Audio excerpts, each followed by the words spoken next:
Entre médecin, tout simplement, si j'ose dire, et médecin humanitaire, pourquoi est-ce que vous n'avez pas exercé en cabinet? Vous avez voulu vous engager dans cette aventure?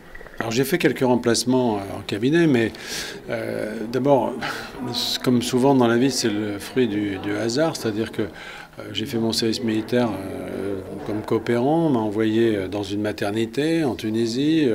C'est pas du tout ma spécialité, c'est un pays que je ne connaissais pas, une langue que je ne connaissais pas, un peuple différent et des problèmes vraiment très différents, puisque là où j'étais, c'était des gens qui venaient de l'intérieur du pays avec une grande situation de pauvreté. Enfin, donc, si vous voulez, ça a été une autre forme de pratique. Et au fond, je me suis rendu compte qu'elle était plus conforme à celle que j'espérais, celle que j'attendais, celle que j'avais en fait choisie inconsciemment en m'inscrivant aux études de médecine. Si vous voulez, c'était cette médecine vraiment très près du terrain et pas du tout la médecine technique et scientifique qui est celle d'aujourd'hui, qui est très honorable, hein, mais qui n'est pas celle qui m'intéresse le plus.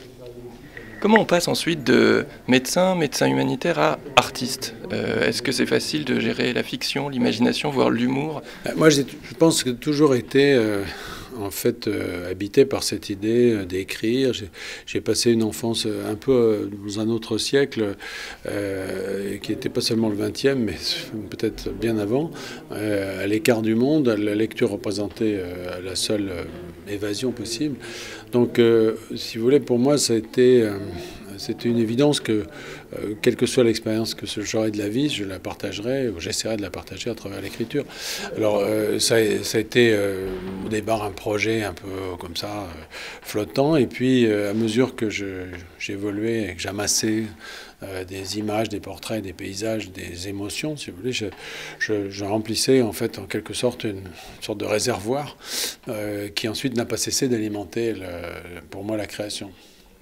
Et dernière transition, qu'est-ce qui fait que vous, qui êtes académicien et prix Goncourt, tout d'un coup vous vous lancez dans une série de page-turner, dans cette nouvelle série?